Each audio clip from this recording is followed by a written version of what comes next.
Hello, Mage fans, and welcome to Mage the podcast that works hard towards ascension so you don't have to. I'm your host, Adam Simpson. I'm joined today by Terry Robinson, and we are going to be bringing you another episode of Tomes of Magic where we discuss Iteration X.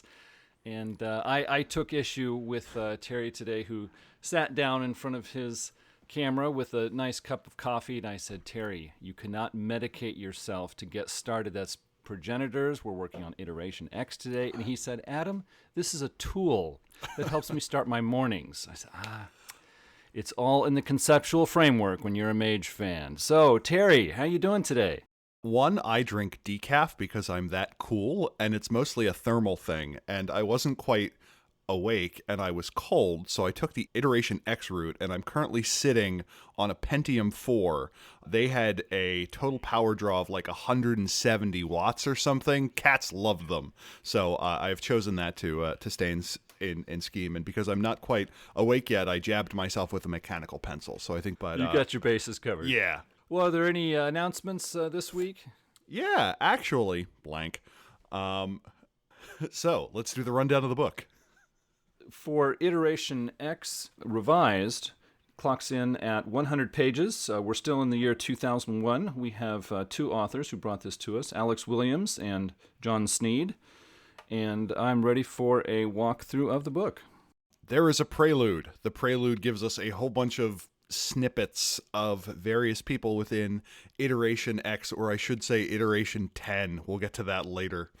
Of a whole bunch of military recruits in armor and another person who's being hired by a company and a different person who's a former virtual adept who has converted to being part of the good guys, which is to say the technocracy, apparently.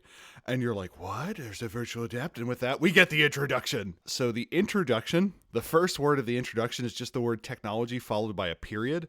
If you had just repeated that throughout the entire book and replaced it with the word tool, you would have gotten this book, more or less. So I appreciated that they told you who they were right up front. But it tries to introduce a philosophy for Iteration X. And it says there is a self and there is a world around you. You start off with very limited ways of manipulating the world around you until you build tools. And tools are things that let you change the world. The goal of Iteration X is to make the barrier between self and tool, and by extension the world, as thin as possible.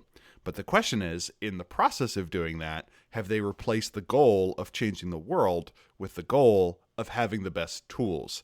I say that's a stupid question because the goal in life is to have the best stuff, but that's neither here nor there. It then goes on to talk about the theme and the mood of the book. The theme of the book being human empowerment.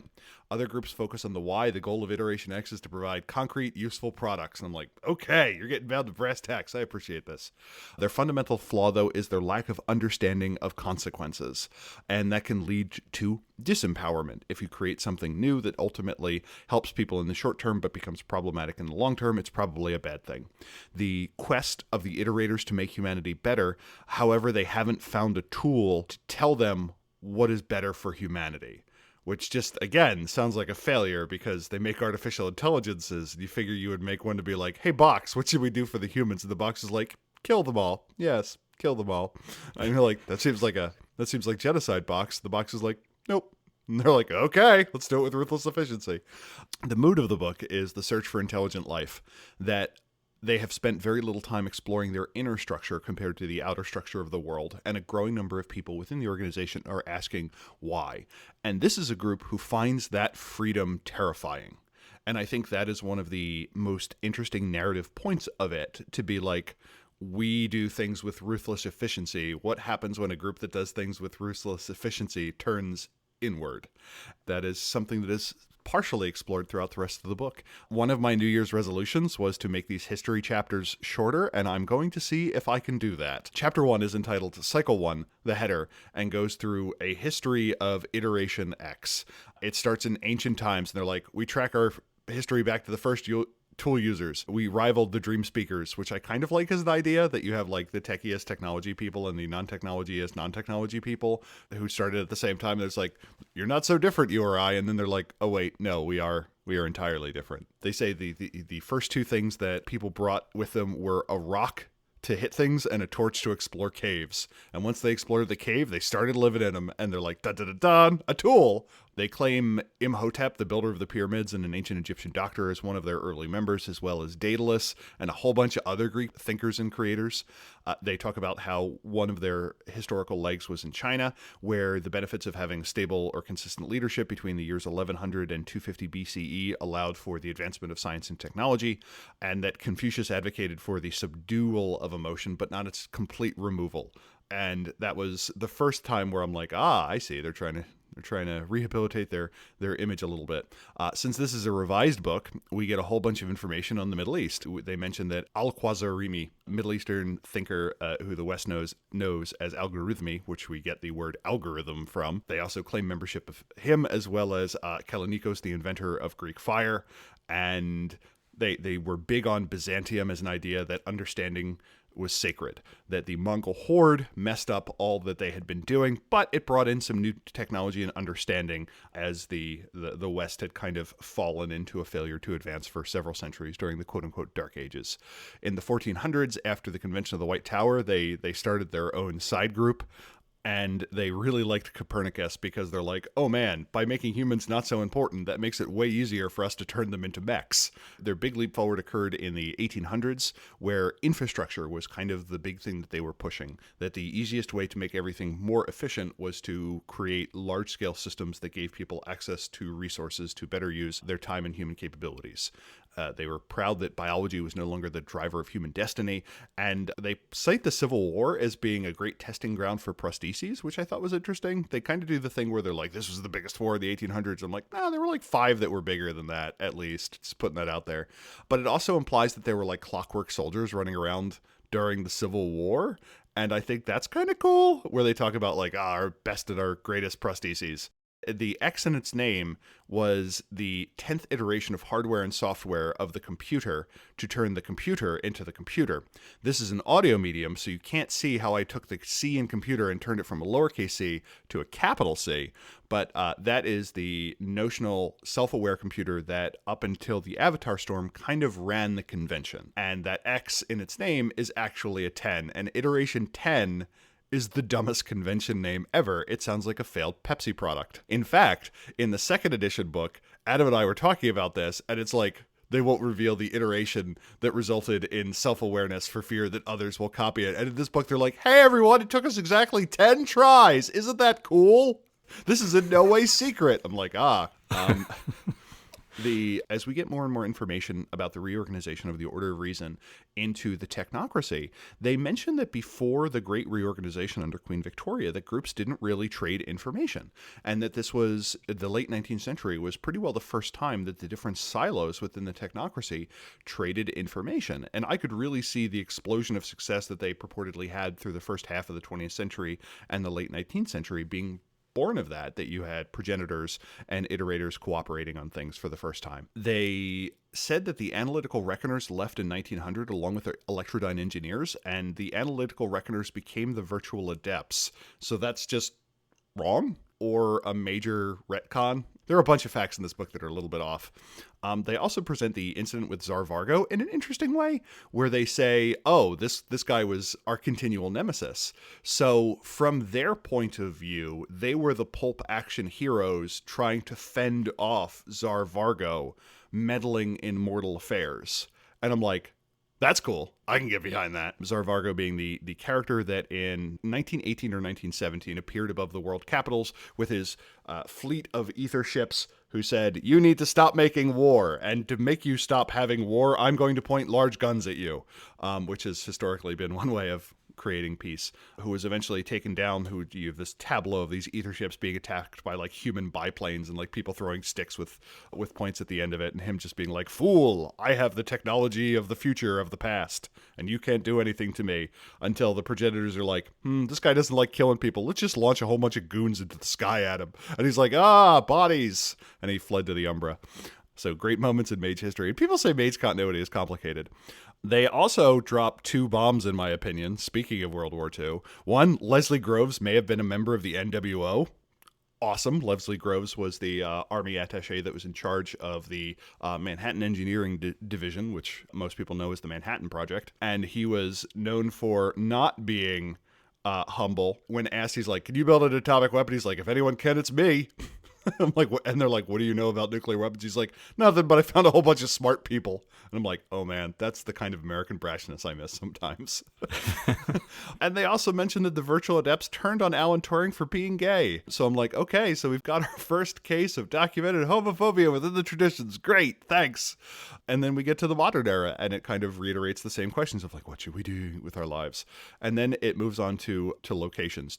When it comes to history, first off, as I was reading through this book, it just reminded me yet again. Can I just say I'll be really happy when I can pick up a mage book and not get a history of the world according to mages? I've had so many mage history. And specifically that type of mage. Yeah, I mean, just book after book after book. Even we've been reading a lot of books lately that aren't even convention or tradition books. And here's yet again the history of the world for mages. And it's like, I was surprised how in this history section, it seemed to have like a reactionary, almost insecure tone. It's like the historian was saying again and again, "Come at me, bro. Come on, come on. I dare you to, disprove this. I dare you to support these other guys I don't like." It's like, wow, this is like a hostile history. Yeah.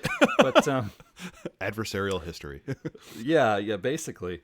I thought it was interesting that Autochthonia is no longer a fascinating machine realm. Now it was a large empty space, a large empty realm, where they just happened to discover that machines work unusually well. And so they said, well, if machines work unusually well here, let's come in here, set up machines, and see what we can do. And so that was a very different take on Autochthonia from what we got in the first two editions of Mage. At first, I was surprised by how the historian said, "Oh yeah, those guys who lived in Autochthonia and were previously were the leaders of our convention and listened to the computer with a capital C.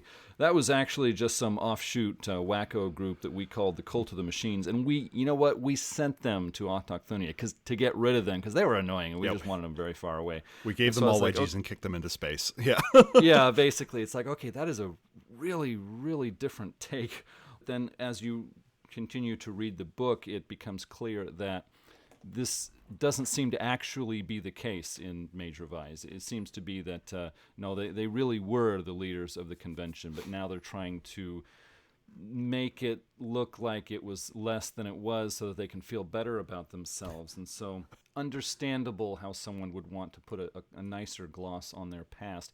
However, from what I have been reading of Revised Edition books, it seems to kind of run counter to one of the minor themes of Revised Edition, which was when older men led all the factions of mages, they were dishonest and underhanded, and now that they're gone, we have the young blood, and they're open and honest, and things are so much better now. And it's like, okay, if that's one of the themes you want to run with, go ahead. But in this book, it's like kind of the opposite of that. It's like, we're the young blood, and we're leading it now, and we're going to cover up the past and tell ourselves conciliatory lies and feel better about things that we don't want to face. It's like, well, okay, that's really in opposition of this theme of Revised Edition, but okay, if that's what you want to do, then I guess we'll go with that. Yeah, Autochthonia gets a bit of a facelift. The next part of this chapter are some locations, and it talks about a military base in Darwin, Australia, a research facility in Lake Arthur, another one in Socorro Flats, New Mexico, talking about the hypertech that they do and the prostheses that they work on and so on. But Autochthonia had been previously introduced, as Adam said, as the machine realm, that it was touching in werewolf cosmology, what would be the Shenty of the Weaver. So in the near Umbra, there was this perfect mechanical planet, and where things ran better than expected, and it was just full of technology and so on. The reason that this realm existed was a large spirit of an entity sometimes called the computer, or in one book is listed as the spirit of tool use. As humanity gains the ability to use more and more technological devices, it becomes more potent, wakes, and then coalesces in this space. Now, this book gives it an alternative history where it explicitly ties it to Exalted.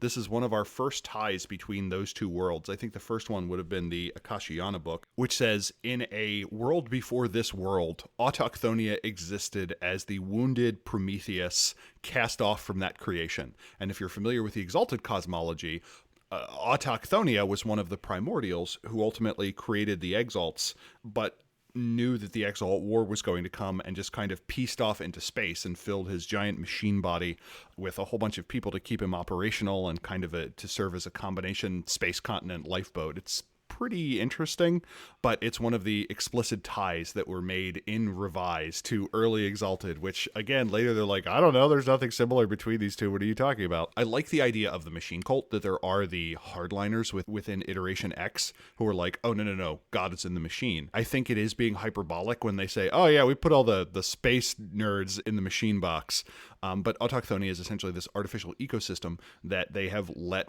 run. They also mention, though, that it's a bad place to do research because technology doesn't transfer back.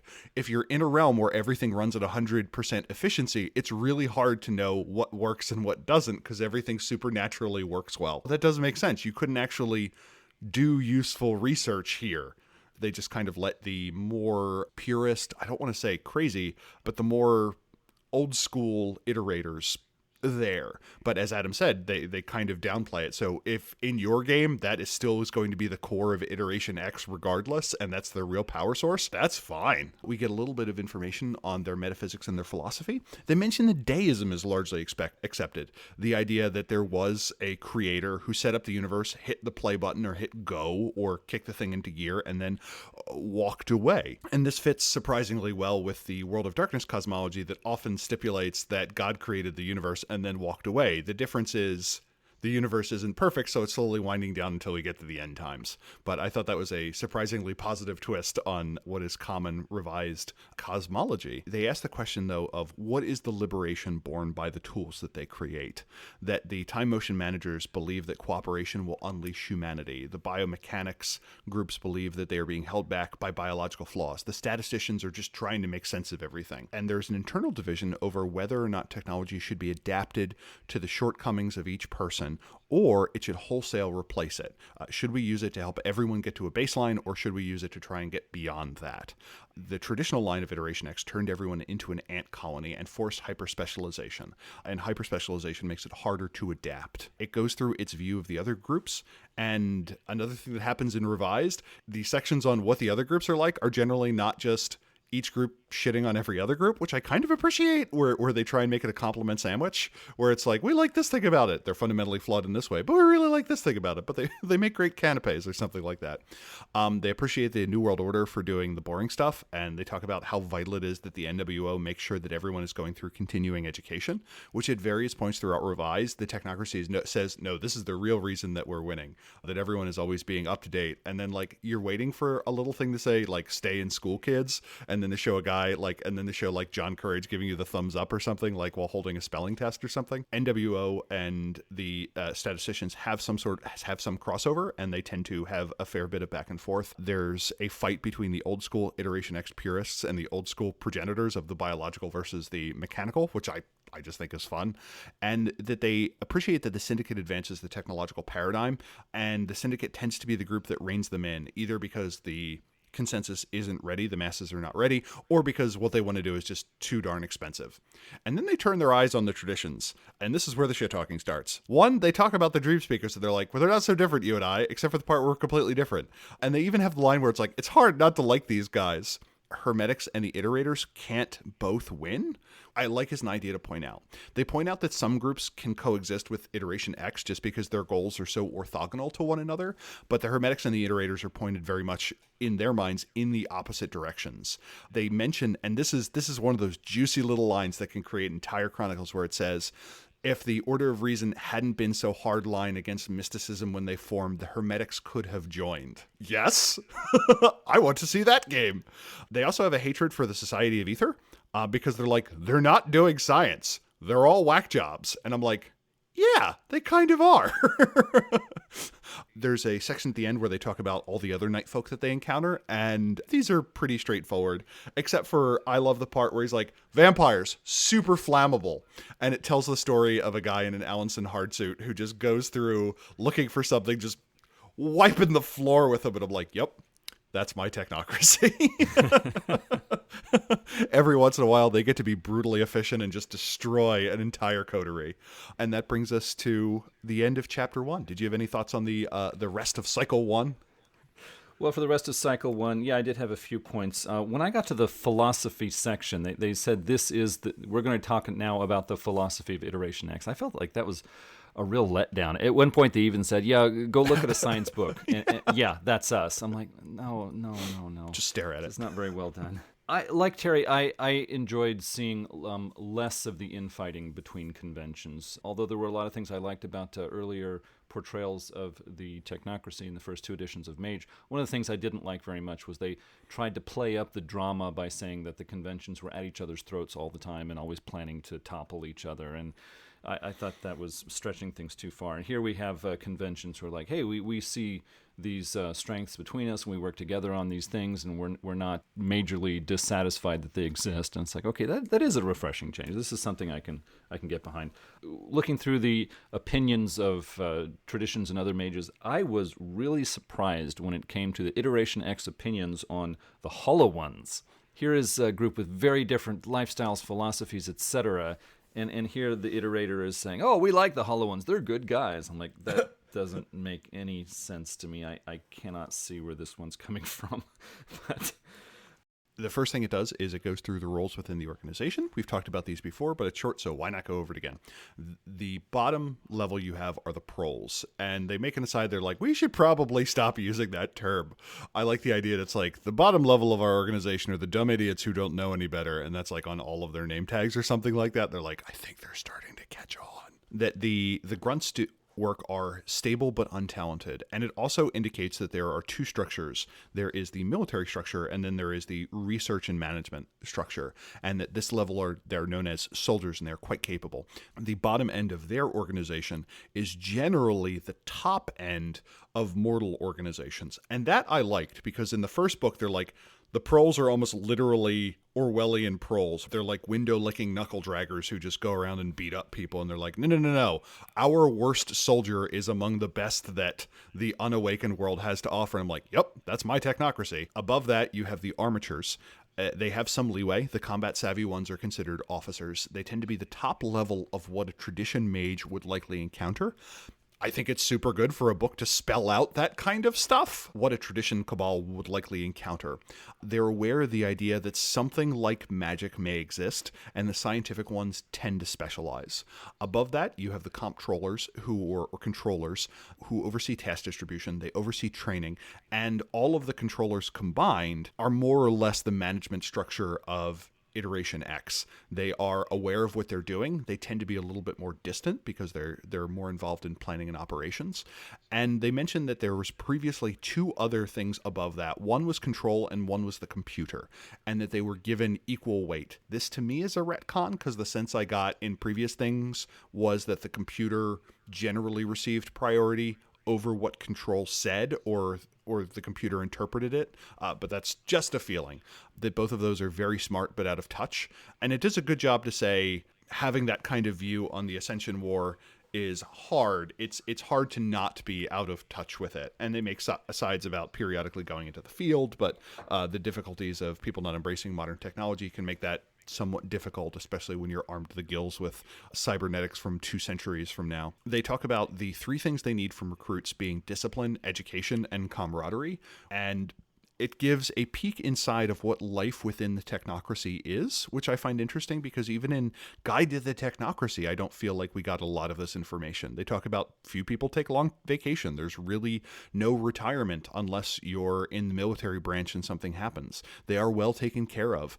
People who don't pan out within Iteration X are nudged back into mundane careers.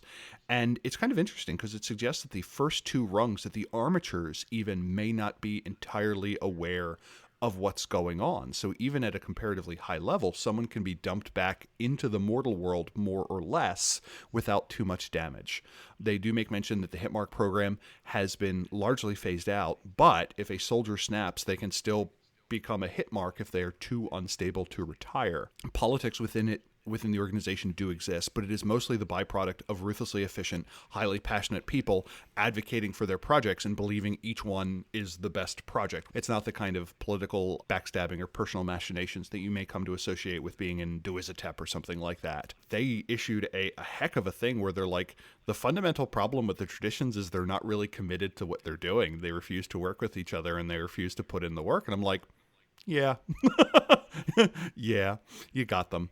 There is an aside about the DEI, which is the Digital Enhancement Interface, which was the implant that was put in all previous iterators, where it would destroy like the morality center of the brain, but give you a really big brain computer. And now, though, the uptake rate for that has dropped below 50%. And with the introduction of the ADEI, which doesn't require so much destruction of your moral core, and that the progenitors have advanced neuroregenerative techniques to restore the excised portion of the brainstems, that they're not all amoral monsters. I'm gonna give that one a thumbs up. That there are other alternatives that you can have, that some people just opt to have like a RISC computer with them at all times, but there are still advantages to getting this. But there are still 250-year-old Iteration X masters who wanted their students to have no compunctions about following out semi-questionable directives, and that was later supported by the computer.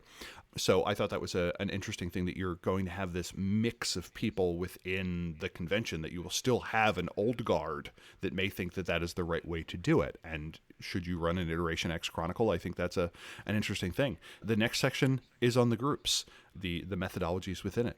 Adam, can you tell us about the methodologies? All right. In this, we have 4 methodologies. In the past, there were 3. We start off with the statisticians. This methodology gathers data, organizes it, and uses it to create simulations to understand the present and predict the future. Many of the convention's high-level leaders are statisticians. We have the time motion managers. In the past, this group made weapons, vehicles, computers, and developed systems so that groups of people could work and use machines efficiently, like factories or modern companies. Now they focus on computing and managing large systems efficiently.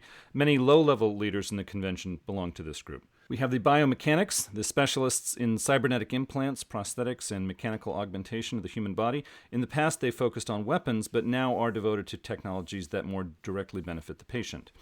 And last, we have macro technicians, new in this book. Starting in 2000, this methodology gathered the engineers, chemists, and architects. They produced powered armor suits, weapons, vehicles, and operate the teams that use them in the field. Members of this group usually eschew cybernetic enhancements of any kind. And so that is our 4 methodologies within the convention. The last section within this chapter is kind of a so why section.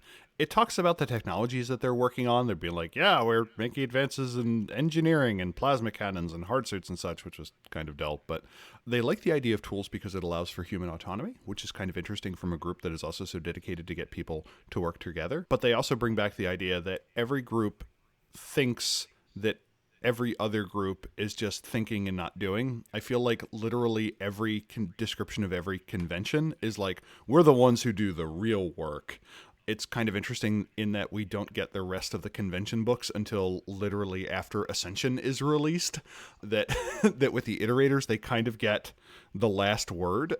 Well, there were a lot of things in Chapter 2. First off, I can't help but comment on this. I usually don't talk a lot about the art, but there is a full-page illustration on page 46 that kicks off this chapter. And yet again, we see artist Langdon Foss saying, I really like the Appleseed manga from Japan. I just really, really like it. So, okay, Langdon.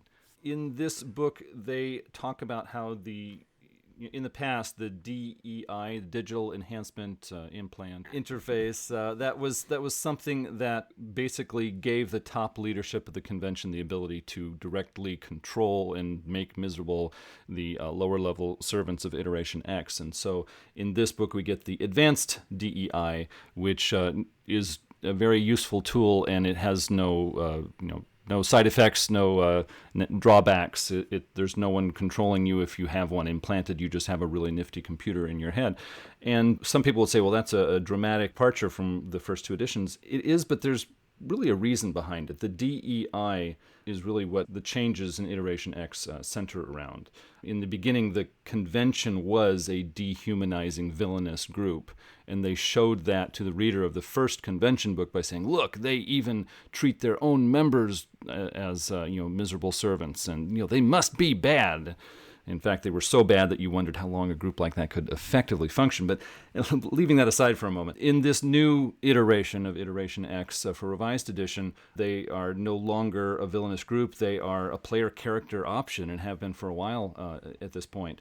And so the DEI has to change. No one wants to have a player character where unnamed NPCs far away can tell you what to do and you have no say in the matter. It doesn't really work for player characters. So they said, okay, we need to update the DEI. Now it's a very helpful, nifty computer, and it's not something you're going to be afraid to put into your character's head. I thought breaking up the time motion managers into time motion managers and the macro engineers was a very good idea. I thought that group did too much. They had too much under their umbrella in the previous edition. And so this is something that I would actually like to retcon into the earliest times for Iteration X. It makes so much sense.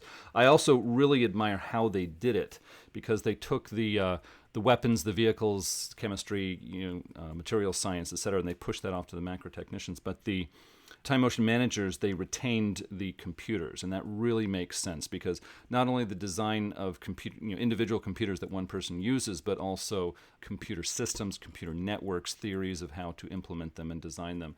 This is tied to so many disciplines and projects going into the future that it really makes sense for the people who are planning large, complicated systems to hold on to the tools to plan large, complicated systems going forward. So this edition of Iteration X, they really frowned on cybernetics, which was a little too big of a change for me. Cybernetics and melding man and machine was so much a central part of the ideas behind Iteration X from their inception that to see that frowned upon in this book is, for me, it takes a lot of character away from Iteration X. And not only that, but there is, I think, an innate psychological impact of having to face an opponent that looks like a regular person, but isn't. There's something going on there in a narrative sense where the player characters see the big guy at the end of the alley and they're like, that is a terrifying machine that has no humanity in it. It has no sympathy. There's no common feeling. It's going to come after me and there's nothing I can do about it. And then all the sleepers standing around the player characters like, what? It's some guy. Well, what's your problem? What I found perplexing, actually, was in this book, they say that powered armor suits are coincidental, but cyborgs are vulgar. And it really seems to me, no matter which edition of Mage I want to emphasize, it really seems to be the other way around. A cyborg that looks like a regular person, that's pretty coincidental. But a large powered armor suit, that's really a science fiction thing. This book was written in 2001. Now we're at 2021, and powered armor suits are still really science fiction. I know there's some videos on YouTube of people who are developing them and starting to work with them. Yeah, I think it's very interesting technology, and I'm behind that. But really, to the common man, if you were to see something like that walking down the street, that is very much science fiction and not everyday life. So I, as a storyteller, I think it's bending things just a little too far to say, oh yeah, that powered armor suit, that's coincidental. That's not a problem. No, that's kind of a problem. Yeah, the line for cybernetics has moved around a lot over time, both in our reality as well as in Mage, which I find interesting. Like, one of my favorite ones is in the first edition, they introduced the idea of the Saber-tooth tiger, which is just this robot tiger designed to work in outdoor environments where it will appear coincidental. And in M20, it's like, cybernetic tigers, that'll never work. I'm like, hey, buddy, that's the whole reason you introduced them. And it talks about how they are least effective in primal areas. I'm like, then what's the point? Which does suggest, though, that saber-tooth tigers are running all over the cities and that, like, the Amazon is full of hit marks, which I'm also fine with, but just doesn't make any sense. Chapter 3 is entitled Chapter 3 Modules, and a preview for my overall thought of the book, it is listed as Chapter 3 as opposed to Cycle 3, and is referred to Cycle 3 everywhere else. We get a bunch of characters. We are introduced to Dr. Peel, who is obsessed with intelligence and wants to create an artificial intelligence. The thing that gets me about this, she has Mind 5. She can do it. Like, Iteration X keeps talking about making self-aware machines. You could just do that with Mind 5. That's the thing I don't get. Like, if you've got a bunch of people with Mind 5 running around who want to do the thing, it's like, oh man, I wish I could do the thing. You could totally do the thing. Just do the thing. I got the impression that it was because of Paradox breaking down what she made, and she's trying to get around that. But again, that was what I brought to the table. It wasn't in there. We do get an update on the computer, which is introduced as as an NPC, which I liked, and that it was trying to upload itself to the digital web, basically the first god to make its way there, and I like that as an idea. It makes super sense because spirits are being kept out of reality, more or less. Like very potent spirits are generally kept out, which kind of gave me the idea that if demons wanted into reality, they could go through the digital web, which gives us canonical cyber demons. It mentions that during the Avatar Storm, a number of its members were Gil Gould, and I'm like, interesting. We get vague references to things like that happening, but we never get any mechanical information about it, which I would have liked. Like, were people in transit? How did that happen? That it became erratic, that it can be visited by younger members, which again, I think is just a reference to the Avatar Storm tending to be quite punishing to people with high permanent paradox, and that it's, instead of being this machine realm that people visited to lay prostrate before it, it is trying to create its own world, and that all of its denizens are now interconnected with the computer. And now it is that type of cyborg omnipresence that it was kind of alluded to in previous books. It mentions that as a mono-convention troop, I'm surprised it kind of had anything here, because it was like, you're the technocrats. That's the easiest possible thing to run a chronicle for. You have a boss, they give you a mission, you do the mission, plot unfolds. But they mentioned that having the statisticians come up with problems to solve, where they will have a handler or a higher level person who says, this is the thing that we're going to deal with. And that one of the keys there is to create a power dynamic, to have each person in the group kind of have their respective roles or their area of expertise, and to say, what does it look like when there is strife within a group? We then get a sample amalgam. We get a sample group of iterators called Department 37. It consists of a Chicago office, which covers everything from Canada to Missouri, which makes me wonder what happens at Missouri, that they have 11 licensed agents, of which 5 are in Chicago. They went against orders and investigated internal corruption, and then the computer tried to cut them off. The leader was going to be canned until they lost contact during the Avatar Storm, which I like as an idea. It kind of makes mention of what's happening in Orpheus and Hunters, the rise in supernatural activity dealing with the risen dead and spirits. It makes mention to the Week of Nightmares and how they participated in putting down whatever rose up in Bangladesh, and that the Avatar Storm kind of reset their relations with things, and now they are figuring out how they want to go forward. We get 2 character sheets for its members, and then we get a legends section.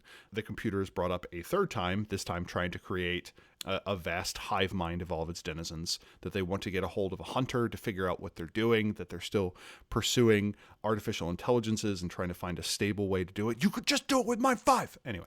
And then it goes through a whole bunch of wonders. And this is kind of an essential gear section, for lack of a better term. We don't get a lot of crazy weird things comparatively, but there are a lot of good practical devices that I think an iterator would likely need to do. It goes into detail on what the current advanced DEI looks like. Along with that, we get the Mind's Eye Theater rule for each of those, which is kind of useful because it also gives you a narrative reason to use them. Like, it'll mention, hey, here's a 1-sentence description for the Mind Eye Theater version. I kind of like the way they present it, like LARPers are like dumber or something. We're like, here's the slimmed down, simple way of explaining what this thing does for LARPers. And I'm like, hey, buddy, I'm not even a LARPer and I'm offended. We get information on medical nanomachines. I thought it was a typo, but medachine kind of works as a word. I'm looking at you, John Sneed. We get a whole bunch of information on the Alanson hardsuits. They're pretty great. You just go around beating up people in them. It's super. If you want to have a cyborg beat 'em up, this is your way to do it. It gives you a whole bunch of modules, things you can add, plasma cannons, and it's like, plasma cannons are always vulgar. I'm like, man, I want a coincidental plasma cannon. It talks about how the system of quintessence that it uses, how premium planing works, propulsion units, how to take it underwater, your taser gloves, all sorts of things that your hardsuit can have. It makes mention that it fits nicely under a trench coat, and then we get some supplemental devices. There's a whole section on how to build your Jaeger or your little mech. It talks about some other devices, and again, these tend to be very much on the practical side. Sensor glasses, a machine that can make perfect copies of what people's faces look like, various implants that you can get, the world's greatest USB port, an overworld map, the ability to drink unending amounts without it causing a problem because you have a special like mechanical liver. And then we get to the valued operative section, which is just some character templates. And there are a bunch of these.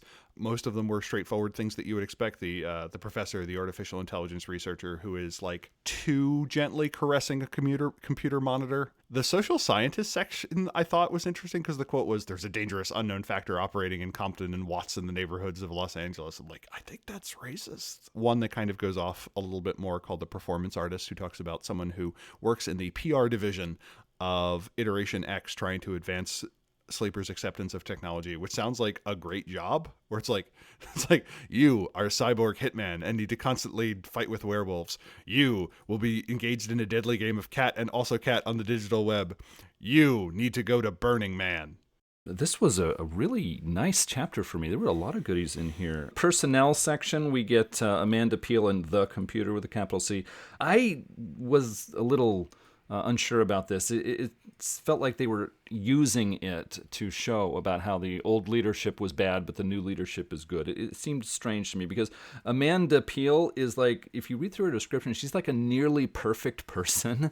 And then you read about the computer and it's the perfect villain. And so that was a little odd to me. I was like, the old is all really bad, but the new is all really, really good. Maybe that's just me seeing that, but certainly got that impression. They give us more background information about the computer, and actually I thought it was kind of sad how they chose the most obvious option for the computer. In the past, they had it mysterious. It was like, something is up with the computer. I wonder what it is, and storytellers were supposed to work it out on their own, which I thought was cool. Now they're saying, no, we're going to tell you what the backstory is, and it's like the most obvious choice. There was a umbrood spirit that inhabited the machinery of the computer and passed itself off as an artificial intelligence. So yeah, I think cool stories could be written around that, but it is kind of interesting how they chose the most, like the default setting, and they said, yeah, that's it. Just. Also, they actually describe the image of the computer, like where it's physically housed. If a person was standing at that spot, what would they see? And oh my gosh, it's basically like a big stack of computery parts in this big empty room, and it's surrounded by cyborg soldiers, and it's like,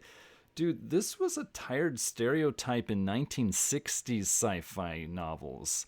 The sample amalgam, or they call it sample cabal, but the sample group of iterators, I thought was really, really good. I've seen a number of tradition books so far where they get to the sample cabal and you're like, yeah, I don't really care. But this time it was plausible, it was versatile, it was interesting. I saw story hooks here. I saw a group that I would like to use either to introduce it to my player characters if they were iterators, or to use it as NPCs, whether good guys or bad guys. I really like this sample amalgam. I would want to put it in my games. Very high thumbs up for that one. I like their advanced DEI. And now, of course, as I said, they had the task in this book of having a DEI, but making it the kinder, gentler DEI. But they did a really good job. They said, look, you can take these merits that are already published in core mage books, basically put them together. It has these weaknesses, it has these strengths. This is how you handle botches. It's like, this is great. I would love to use something like this. Again, they say that powered armor suits are coincidental. Not sure I agree with that. But I do like the hard suits. They give 2 sample hard suits, and they basically use them as templates. They say, look, there's the light one and the heavy one. The light one has 3 spaces for different systems. The heavy one has 5 spaces to put systems into. It was really very well done. Now, back in the day, I played a lot of Mechton role-playing game from Artel-Sorian, and that's kind of how they set up their giant robot design system, because it's a role-playing game about pilots who pilot giant robots, and so you're supposed to design the giant robots. So it was familiar to me, but also it was greatly simplified from that role-playing game. I like this template system. I think this is very handy. It's very intuitive. I think this is a great thing to put in front of storytellers and say, look, even if the NPCs are using them, this is how you can get the hard suit that you want without starting from scratch. So thumbs up for that one, definitely. The digital interface armband is supposed to be the workaround. If you don't want any cybernetic implants, but you want all the benefits of them, you put on the digital interface armband and you're just as good. And I say no. Look, with implants, the person is taking a risk. They have this technology that they cannot easily take out. They cannot totally switch it off without dire consequences. And so they're taking a risk. There could be someone else who has the secret technology to manipulate their interface. There could be a tradition mage who knows a rote to attack people who have implants. I mean, if you're going to take the risk, then you should have some benefits from that. And also, it is inside your body. So connecting quickly and easily to your mind, makes sense. It is literally connected to your mind. But to put on this armband with no hypodermic needle that goes into your nervous system and just say, yeah, it's just as good. It's like, no, as a storyteller, I would say, no, it is not just as good. You can't have all the benefits and none of the risks of an implant without having an actual implant. Yeah, one of the things that it raises mechanically is the ADEI is also a 6-point wonder. It is something that costs something at character creation, so it needs to have a benefit to it. But yeah, it gets into a problem of like, so do we have a group where everyone is running around with a 6-point wonder? It's kind of like the incredulity I had when we were talking about the enchanted Coke machines in Dragons of the East, where you work backwards and you do the math and you're like, that's 10 billion points of quintessence in Kyoto alone. You're like, that's but yeah, I like the idea that it's like, well, you've got a hole in your head. That makes it real easy to hack you, so yeah, let's put that one out there. The templates in this book were, I thought, way too long and way too detailed. I mean, they shrunk it down to a smaller typeface so they could like pack in all of this detailed background for a character that is basically not a character, it's a template. The character does not have a name. This is not actually an NPC. This is an idea for a possible player character. They had all this detailed stuff. It was too long. However, I will say that the templates in this book were very well connected to the systems introduced in this book. And that I thought was very intelligent and very useful.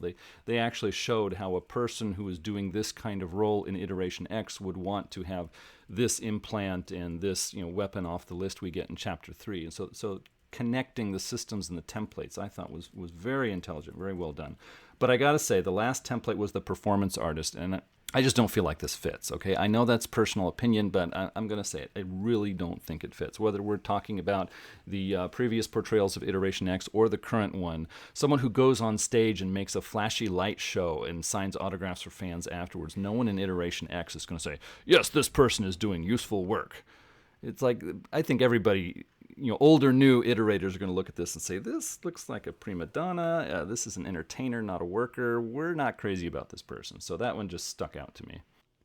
Then we get the epilogue, which is the real ascension was the friends we made along the way, where they where they talk about introducing these new hardsuits and some guy being like, well, maybe we shouldn't allow China to have 2 billion people in it. One, China doesn't have 2 billion people.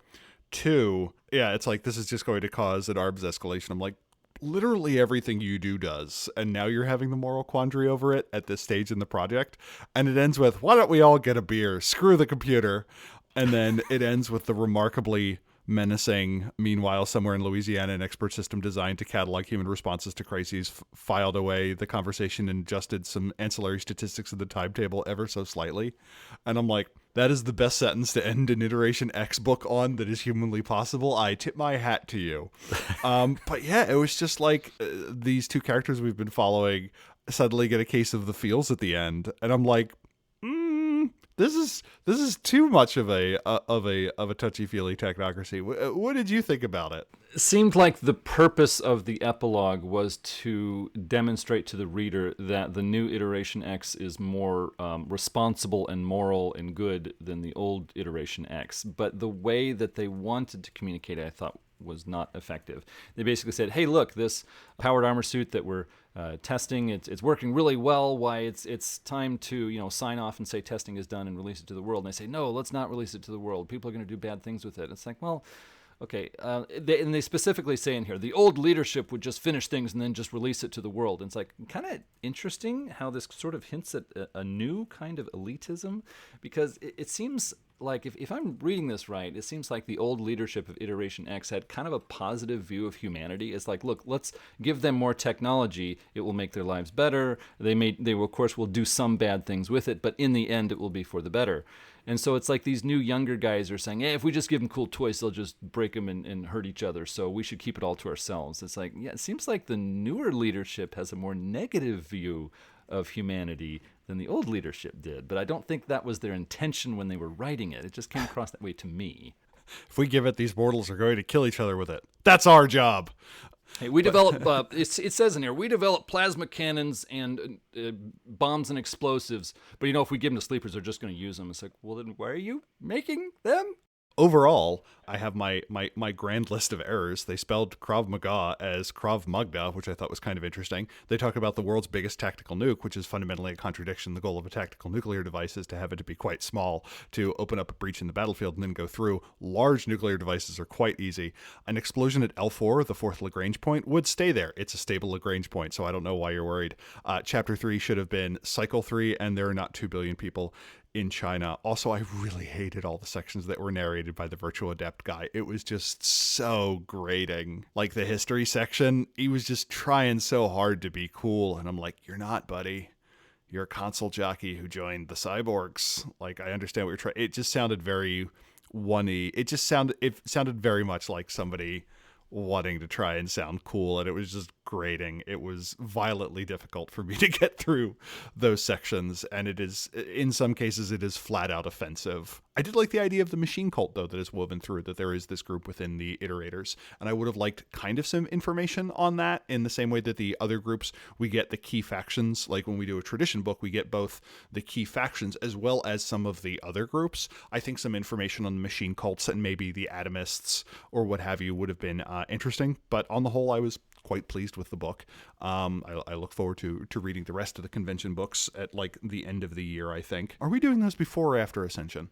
I revised the timetable. They were released long after Ascension, so I think it's more appropriate to look at them in the order released. Okay, cool. So what did you think about the book overall, Adam?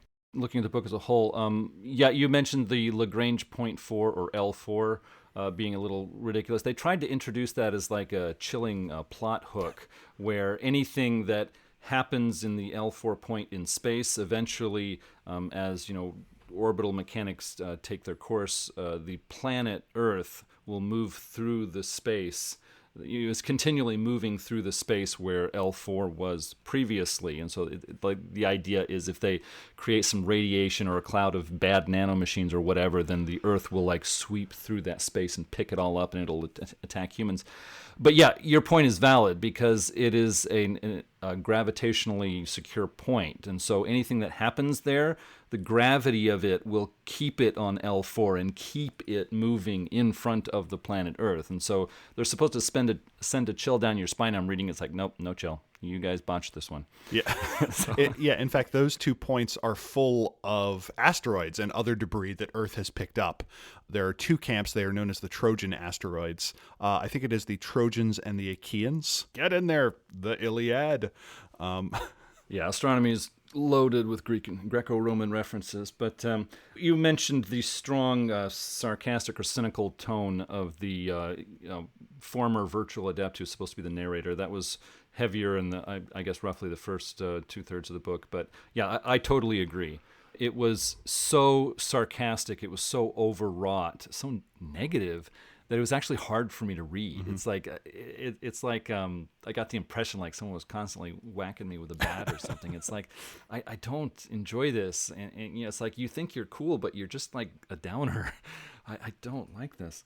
This book was, as we mentioned, a radical transformation of the convention. Revised Edition does that with many groups, but an additional factor on this is, as we mentioned, Iteration X is now a player character option, and it wasn't before. And in Revised Edition, the technocracy as a whole actually represents science and technology. And so if you have a villainous Iteration X, then in Revised Edition, you're kind of saying that technology is a bad thing, and that's not something that most of us can agree with. So, yeah, there are kind of obvious reasons for this radical transformation, but it was still interesting to see. The old theme of Iteration X was combining man and machine, and that was really a metaphor for the technocracy as a whole. At 1993, in the beginning of Mage, there was this idea that we're going to totally embrace efficiency, order, predictability, and along with it, our notions of science and technology. And in the process, we're going to sacrifice a lot, but it's really worth it. And the undertone was, no, it's not worth it. This is a bad idea. And so the metaphor for that was turning yourself into a cyborg. You put high tech into your body. You look and feel different than you did before, but you're doing it because you're totally committed to this ideal. And in the process, faceless, nameless leaders who are far away are going to have a very strong influence on you and manipulate you, and isn't that sinister? And so here we have this new iteration X where, yeah, it's not sinister anymore. Now the focus is on using tools. And I guess I can kind of get behind that. I like that. It's just what I didn't like about the book was they really, really abstract the idea of tools. It's like tools can be anything. The human body is a tool. Social organization is a tool. Every word you can put in a sentence is a tool. And so I think one of the reasons they did this was to make it so that you can define your Iteration X player character any way you like. You can make any sort of a player character you want, and it's going to fit because everything is tools after all. In the process of so drastically abstracting the idea of tools, the convention, the group of technocrats, they lose a lot of their character. And so that was something I did not enjoy so much. Hit marks are now an embarrassment and have to go. That was a very different take on things. I've talked to a lot of Mage fans, and regardless of whether or not they want to make the technocracy noble or villains, everybody loves the hit mark. It's cool. Yeah, Wizard versus hit mark is the one-sentence pitch for Mage. Yeah, and it's cool. It's neat. I mean, I admit I'm an older guy, but back in the day when Terminator 1 movie came out with Arnold Schwarzenegger, there was a real psychological punch to that. He looks like a big mean guy, but no, he is an advanced metal killing machine that you cannot stop with guns and baseball bats and knives. And other people can't see that, but you know that, and he's after you. And there was a real punch to this. And so hit marks, I think, have a very viable role in any edition of Mage. But the people writing this book are like, oh, how dumb. Let's just write those out. So that was odd to see. For me personally, most of the things I liked about Iteration X were taken out in this book. And so it's hard for me to get behind this book and say that I really like it. It's such a different view of Iteration X that it's jarring for me.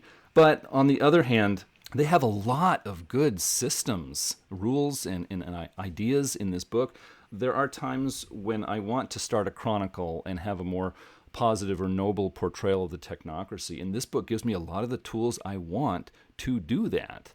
As a Mage fan, I can make up a lot of NPCs and setting detail on my own. I'm good with that. But when it comes to rules and systems, I really like to be able to lean on the published books to get that, because that I'm weak in coming up with new things there. And this book was just a boon for me. I just love it. The advanced DEIs, the template system of approaching powered armor suits, and many of the other implants and devices in here. I would just love to use this. It really helps me to show a positive technocracy, and not just Iteration X, so I love that. I guess the last point I had was there, in the previous two editions of Mage, there was this implication that in becoming a cyborg, you're giving something up. You're making a fundamental sacrifice to do this. And this book dropped that implication. There's just the idea that, hey, you can get implants, you can become a cyborg, and it's fine. It's not really a problem. You can carry on with your life, and it's great. Don't worry about it. And for me, it's taking a lot out of Mage. I like this idea that if you become a cyborg, this is a really drastic change, and you're really making a sacrifice. It better be worth it for you, and it might not be. And this book is like, hey, get some implants. It's cool. Go with it. In Revised, the technocracy still needs to fulfill the role as potential antagonist. I think that is something that people will still look to the book for, and I don't think the book gave that to us. I think a little bit more information on, if you want to make them the bad guys, do it this way, which is interesting because otherwise Revised is pretty good about giving a bunch of options of how to present something. And I'm kind of surprised that there wasn't a storyteller section that was like technocrats as antagonists or iterators as enemies, or areas where the technocracy and the traditions would run into each other, or alternatively, more information on how to run them as protagonists, for instance, the iterators against the Nefandi, or what have you, just kind of a list of other current concerns. Well, I have a quote in the opening of the prelude. We get a section where the former adept is talking about why he left, and this is his statement. The adepts offered me a world where I could lie in bed all day with my brain hooked up to a giant video game, where they would all be whizzes and my friends and my family would all just be players, all stuck in a game while my body fell in on itself, got rotten and died, and if I was lucky, I could be stuck playing their game even after that bullshit. Wow. Take that. How do you really feel? Yeah. And the pithy one-liner that I thought was kind of funny was when they said, as the Syndicate has pointed out, a 100% efficient bureaucracy is paradoxical as all hell. And with that, what are we reading next, Adam? Next, we're swinging the pendulum all the way in the other direction. We're getting the dream speakers. I mean, techno shamans are a thing, but yeah, they're kind of presented as kind of opposite ends of the spectrum. That was probably an unfair statement, but okay. You want to take us out? This episode is thanks to executive producers Joshua Golden, John Magnuson, Ira Grace, Richard Batt Brewster, Michael Parker, Christopher Phillips, Ilara J. Sunstern, Bryce Perry, William Martin, John Horton, William Connolly, Brandon Morrill, Andrew Katz, Jenna F. Andrew Edelstein, Chris Zach, Anders, and Justin. If you would like to become an executive producer for Mage the Podcast, we would certainly appreciate it, and it would help keep us bringing you episodes like this one. You would also become a part of our own council to discuss upcoming projects. The link in the show notes will get you started. If you have something to say, please contact us at magethepodcast@gmail.com with your questions, comments, or feedback. You can subscribe to Mage the Podcast on iTunes, Google Play, TuneIn, and other aggregators. If you like the show, others might like it too, and if you leave a review for Mage the Podcast, it makes us more visible in their searches. If you follow us on Twitter, at Mage the Podcast, you'll see what we're up to today. We're also on the web at magethepodcast.com. You can listen to past episodes there and see the complete show notes that we prepare for you. Well, thanks everyone for listening, and until next time, truth until paradox, baby. Remember, everything's a tool, especially the people you don't get along with. Bye. Okay, that was good. Thank you. I have my moments.